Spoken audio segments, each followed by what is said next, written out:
আমাদের রাত্রের বেলায়ও কাজের অভাব নেই। এই যে দেখুন কি করতেছি, একটা বিশাল পাতাকপি আনছে, পাতাকপি বলেন আর বাঁধাকপি বলেন। দিনের বেলা কিন্তু এটা কাটার আর সময় পাইনি, কারণ দিন বড় হোক আর ছোট হোক আমাদের কাজের কিন্তু শেষ নেই। ওই তো রান্না বান্না, ঘর দরজা গাছ পরিষ্কার করা, এটা সেটা করতে করতেই দেখা যায় দিন শেষ। এই যে বাড়তি কাজগুলো আমি রাত্রের বেলায় করে রাখি, করার কিছু নেই। এক কাম না হাঁটতে আরেক কাম আইয়া হাত দিয়েছি। আপনাদের ভাইয়া অফিস থেকে আসার সময় পেঁয়াজ নিয়ে আসছে, আলু নিয়ে আসছে। 2.5 কেজি পেঁয়াজ নাকি 100 টাকা। পেঁয়াজগুলো ভালোই, পেঁয়াজ আলু রসুন এগুলা কিন্তু এখন একটু দামে কম আছে। এইসব জাতীয় জিনিসপত্র একটু সংরক্ষণ করে রাখলে বা বেশি করে কিনে রাখলে সেই দিক থেকে একটু সুবিধা হয়। কিন্তু সবজি সংরক্ষণ করা এটা কিন্তু একদম ঠিক না, খুব ভালো লাগে না। কেমন লাগে, কয়দিনই বা খাওয়া যায় সংরক্ষণের সবজি? এটা তো দিক করে কেটে দিই। এই তো রমজানের আর কয়েকদিন মাত্র বাকি আছে, তাতে তো আলু পেঁয়াজ এগুলো তো একেবারে ইম্পর্টেন্ট লাগবে। এগুলো একটা ঝুড়িতে ঢেলে নেব। 5 কেজি 100 টাকা, আলু 5 কেজি 100 আর 2.5 কেজি পেঁয়াজ 100। কি আসছে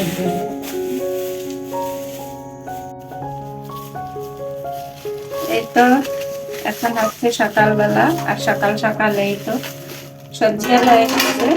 তো শসা রেখেছি, একটু ধনিয়া পাতা রেখেছি।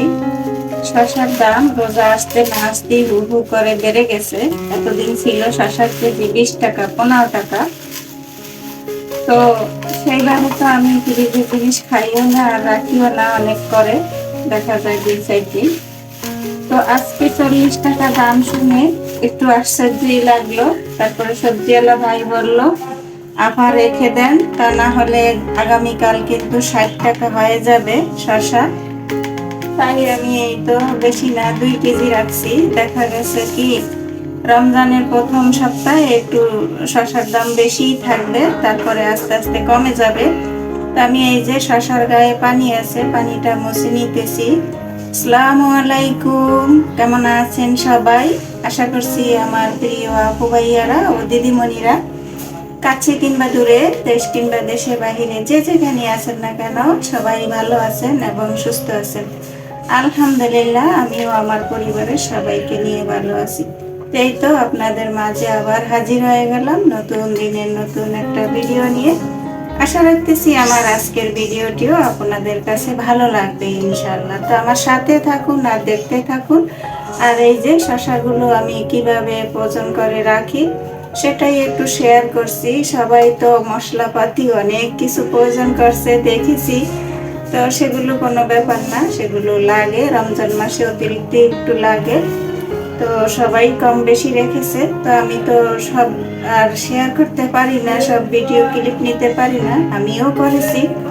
তা আমি শসাটা যেভাবে রাখি, শসা আর বেগুন এইভাবে রাখলে কিন্তু অনেক দিন ভালো থাকে আর খেতেও কোনো সমস্যা নেই। আমার কাছে তো শসা না হলে ইফতারির সময় আমার মনে হয় যেন ইফতারিটা অসম্পূর্ণ থেকে যায়। আর তাছাড়া আমি শসা আমার খুব পছন্দ, শসাটা খেলে আমার খুব ভালো লাগে। ইফতারির পরে আমি এমনিও খাই। শসাটা খেলে আমার শরীরটা একদম ঠান্ডা লাগে, সেই জন্য আমি শসাটাকে একটু বেশি করে রেখে দেই। তো এটা তো আমি রাখছি, আবার রাত্রে আপনাদের ভাইয়াও নিয়ে আসবে। তো আমার বর্তমান ফ্রিজটা কিন্তু ছোট, আগের যে বড় ফ্রিজ ছিল সেটা তো অনেক আগেই নষ্ট হয়ে গেছে। তো সেইভাবে বেশি একটা রাখতে পারি না, যতটুকু সম্ভব আর রাখি। আর এই যে মুছে নিলাম শসাগুলো সুন্দর করে, গায়ে যতটুকু পানি ছিল। আর এই যে অফ ক্যামেরায় কিছু পেপার কেটে নিয়েছি, তো পেপার মুড়িয়ে তারপরে রেখে দেব। এইভাবে রাখলে কিন্তু আপনার শসা যেমন ছিল তেমনই থাকবে, একটু কোনো ব্যতিক্রম হবে না, আর কোনো পচন বা নষ্ট কোনোটাই হবে না। এভাবে যদি কেউ না রেখে থাকেন, রেখে দেখবেন অনেক উপকারে আসবে। একেবারে যেমনটা ছিল তেমনটাই থাকবে নরমালে, ডিপে না, কিন্তু এইভাবে কিন্তু আমি নরমালে রাখি। এভাবে রাখা দিলে অনেক দিন খাওয়া যায়, কোনো সমস্যা হয় না। তো এইভাবে সবগুলো পেপার মুড়িয়ে নিয়ে তারপরে আমি একটা পলিতে করে নরমাল ফ্রিজে রেখে দেব। আমার আপুরা ভাইয়ারা যেখানে বসে আমার এই ভিডিওটি দেখছেন, তো দেখার শুরুতেই প্লিজ একটা লাইক দিয়ে দিবেন, সবাই সবাইকে সাপোর্ট করবেন। এই তো পেপার মুড়িয়ে একটা পলি ভরে নিয়েছি, এখন ফ্রিজে নরমালে রেখে দেব।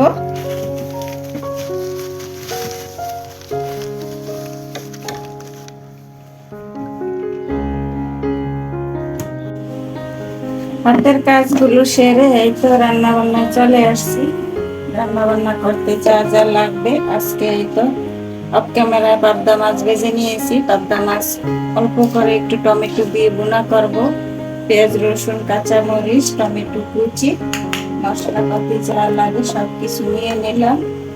চুলায় হাঁড়ি বসিয়ে দিলাম, এই তো পেঁয়াজ রসুনের কিউব দিয়ে দিচ্ছি। এই তো পেঁয়াজ রসুনের পেস্ট গুলো ভালো করে ভেজে নিয়ে সামান্য একটু পানি দিয়ে দিয়েছি। আর এই তো এখন একে একে গুঁড়ো মশলাগুলো দিয়ে দেব। আমি গুঁড়ো মশলাগুলো দিয়ে দিচ্ছি একে একে করে। আর কিছু কথা বলছি, দুনিয়ার মানুষগুলো বর্তমানে খুবই স্বার্থপর, রক্ত ও রক্তের সাথে বেইমানি করে। এই যে মাহে রমজান, এই মাহে রমজানের উপলক্ষে কিন্তু আত্মীয় স্বজন পাড়া প্রতিবেশী সবাই সবাই খোঁজ খবর নেওয়া উচিত। কিন্তু এমন একটা পরিস্থিতি এসে গেছে বা এমন একটা কি বলবো দুনিয়া হয়ে গেছে যে মায়া মমতা মায়া মহব্বত কিছুই নেই, কেউ কারো খোঁজ খবর রাখে না, অহরহ চলতেছে এইগুলি।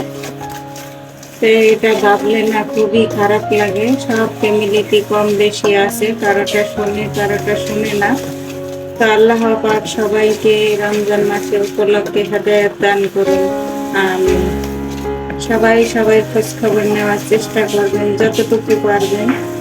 আত্মীয় স্বজনের ভিতরে যারা একটু নিয়ম অবস্থায় আছে তাদের একটু খোঁজ খবর নেওয়ার চেষ্টা করবেন, কারণ দুনিয়াতে মানুষ বাঁচে কয়দিন, ভাই বোনেরা বলেন তো। কিন্তু কি যে একটা কি বলবো, বলার কোনো ভাষা খুঁজে পাই না। বর্তমান যুগে কোনো মায়া মহব্বতই নেই। আর আগেরকার যুগের মানুষ দেখতাম কতটা বয়স্ক হয়ে গেছে, তারপরও ভাই বোন বাবা মা চাচা চাচি খালা খালু যত রকমের আত্মীয় স্বজন আছে তাদের সাথে একে অপরের সাথে কত মিল মহব্বত ছিল, যা বাসায় বলে বোঝানো যাবে না। কিন্তু এখন তো সেই বয়স পর্যন্ত তো মানুষ যায়ই না, মানে অল্প বয়স থেকে ভাই বোন বাবা মা আত্মীয় স্বজন সম্পর্ক থেকে দূরে সরে যায়, ছিন্ন হয়ে যায় সম্পর্কগুলো। কেন এমন হলো জানি না। আমি আমার জানা মতে বেশিরভাগ ঘরে ঘরে এই অবস্থা চলছে। তো আল্লাহ সবাইকে হেদায়েত দান করুন যেন, সেই দোয়াটাই করি। আর এই তো আপনাদের সাথে কথা বলতে বলতে আমি এদিকে মশলাগুলো সব কষিয়ে নিয়েছি। ভালো করে মশলাপাতি কষিয়ে তারপরে তো টমেটো দিয়ে কষিয়ে নিয়েছি। অফ ক্যামেরা জলের পানিটাও দিয়ে দিয়েছি, তো জলটা ফুটে উঠেছে। এখন এই তো মাছগুলো দিয়ে দেব। তো মাছগুলো দেওয়া কিছুক্ষণ পর জাল করে নিলেই হয়ে যাবে পাবদা মাছ ভুনা টমেটো দিয়ে। সবশেষে তো স্বাদের ধনিয়া পাতা আছে। তো আমার মেয়ে কিন্তু এখন কম্পিউটার ক্লাসে চলে যাবে, আমি কিন্তু আর ভিডিও করতে পারবো না ও না আসা পর্যন্ত। তা আমি এত কষ্ট করে ভিডিও করি, এই যে মেয়ের টাইম মতো যতক্ষণ বাসায় খায় ততক্ষণ যতটুকু ক্লিপ নিতে পারি। তারপরে আর পারি না, সেই জন্য হয়তো দেখা যায় আমি সব কাজকর্ম বা সব রান্না বান্না ভিডিও ক্লিপ নিতে পারি না। তো সেই জায়গা থেকে বলছি আপুরা, দিদিরা, ভাইয়ারা, আমার ভিডিওগুলো প্লিজ একটু কন্টিনিউ করবেন, পুরো ভিডিও লাইক দিয়ে। আমি কিন্তু যার ভিডিও দেখি পুরো ভিডিও দেখি এবং লাইকটা প্রথমে দিয়ে দিই।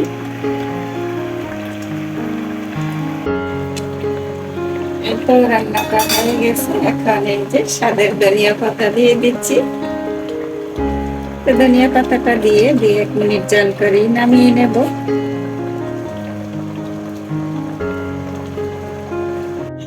রান্না বান্না খাওয়া দাওয়া অফ ক্যামেরায় সেরে নিয়েছি, আর এখন হচ্ছে বিকেল বেলা। তো এই তো আমার টুকটাক যে গাছগুলো আছে সেগুলোতে একটু পানি দিয়ে দিচ্ছি। তো আসলে গাছপালা করতে আমার ভীষণ ভালো লাগে, আর সেই মায়াটাই কিন্তু আমি ছাড়তে পারছি না। মাশাআল্লাহ আমার বেগুন গাছটা খুবই সুন্দর হয়ে উঠছে, আর এই যে দেখুন ড্রাগন ফল গাছটা নতুন নতুন ঢাল বের হচ্ছে। আর ওই তো ওই কর্নারে আছে কাটা মুকুট গাছটা। তো আসলে কি, যারা গাছপালা ভালোবাসে তারা যেখানেই যাক না কেন চেষ্টা করে একটু গাছপালা লাগানোর জন্য। তো আমার কিন্তু অনেক ভালো লাগে গাছপালা লাগাতে, এবং তাদের যে একটা পরিচর্যা সেটা করতে আমার খুবই ভালো লাগে। কিন্তু এখানকার ছাদের পরিবেশ তেমন একটা ভালো না। ছাদে কিন্তু অনেক জায়গা আছে, কিন্তু আমার ভালো লাগে না। ওই যে বললাম, ছাদটা কিন্তু অনেক নোংরা, যেহেতু বাড়িওয়ালা বা কবুতর পালে, মুরগি পালে, তো সেই ক্ষেত্রে কিন্তু তারা সেভাবে পরিষ্কার পরিচ্ছন্ন করে রাখে না।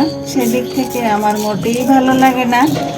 আর অনেক ইটের খোয়া, বালি, অনেক কিছু ছড়িয়ে ছিটিয়ে আছে, কোনো কাজই তাদের গুছানো না। সেই জন্য আমি ছাদে যাই না। আর এই ছাদে, এই বিল্ডিংয়ে ছাদটায় প্রাইভেট নেই। তো প্রাইভেট না থাকলে কিন্তু আরেক ঝামেলা, খুবই ভয় লাগে। তো সেই জন্য আমার ছাদে যাওয়াও হয় না, আর যাইও না। গাছপালা লাগাবো তো দূরের কথা, ছাদে যাওয়াই হয় না। নতুন নতুন 2 দিন না 3 দিন গিয়েছিলাম প্রথম, কিন্তু আর যাওয়া হয় না ছাদের ওই অবস্থা দেখে। তো সেই জন্য দেখি বারান্দায় টুকটাক করে যেটুকু করতে পারি সেটুকু করে নিলাম, আর করতেছি। আর আমার নয়নতারা গাছটা কেমন যেন নিজে নিজে চুপসে যায়, আবার নিজে নিজে ভালো হয়ে যায়। এটার কি কারণ তা জানতে পারি না, বুঝতেও পারি না। তবুও দেখি, চেষ্টা করে কেমন হয়। তো আমার ভিডিওটি আজ এই পর্যন্তই। দেখা হবে আবার নতুন কোনো ভিডিওর মাধ্যমে। সেই পর্যন্ত সবাই ভালো থাকবেন, সুস্থ থাকবেন, নিরাপদে থাকবেন। আল্লাহ হাফেজ, আসসালামু আলাইকুম।